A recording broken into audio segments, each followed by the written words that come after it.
എൻ്റെ shoe maker story പറയാം. ഒരു ദിവസം ഒരു ഷൂ മേക്കർ ഉണ്ടായിരുന്നു. അപ്പോൾ ആ ഷൂ മേക്കറിലെ എല്ലാ ഷൂസും ആക്കുന്ന ആളാണ് ഒരു അങ്കിൾ. അപ്പോൾ ആ അങ്കിളിലെ കുറേ ഷൂ വിൽക്കാൻ നോക്കിയിട്ടും ആരും വാങ്ങിയില്ല. അപ്പോൾ ഷൂമേക്കർ വീട്ടിൽ പോയിട്ട് ഭാര്യനോട് പറഞ്ഞു, ആരും എൻ്റെ ഷൂ ആക്കുന്നതിനും വാങ്ങുന്നില്ല. അപ്പോൾ ഭാര്യ പറഞ്ഞു, വേറെ എന്തെങ്കിലും ജോലി ചെയ്ത് പൈസയാക്കാൻ. എന്നിട്ട് പിറ്റേന്ന് രാവിലെ ആ ഷൂമേക്കർ കുറച്ച് ലേസ് ആക്കിയിട്ട് വെച്ചു, ഷൂനെല്ലാം ഉണ്ടാവുന്നത് ഇതൊക്കെ എത്തുന്നത്.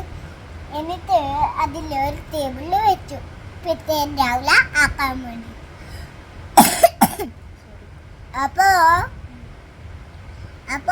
ആ പിറ്റേന്ന് രാവിലെ നോക്കുമ്പോഴത്തേക്ക് എല്ലാം നല്ല ഷോവായിട്ടുണ്ട്.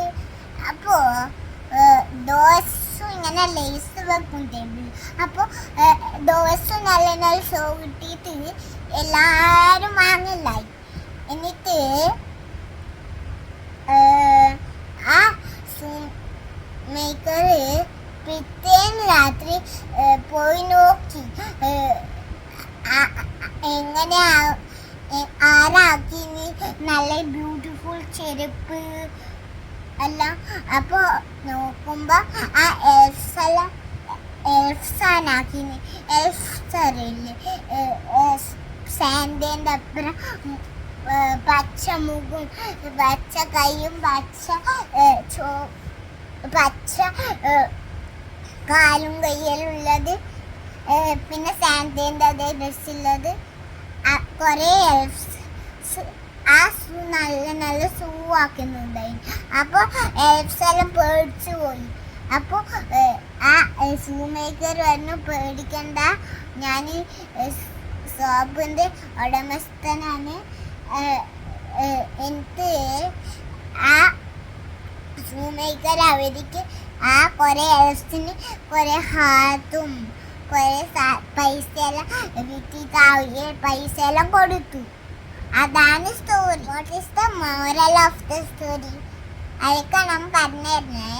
B kind to everyone. എല്ലാവരും ഹെൽപ്പ് ചെയ്യണം. ആ ഷൂ മേക്കറിന് എൽസ് പൈസ കൊടുത്തിട്ട് അതുപോലെ എല്ലാവർക്കും ആക്കണം. എല്ലാവരും ഹെൽപ്പ് ചെയ്യും വേണം. സ്റ്റോറിയിൽ മാത്രമല്ല, നമുക്കും ശരിക്കും നമുക്കും ഹെൽപ്പ് ചെയ്യണം. Thank you.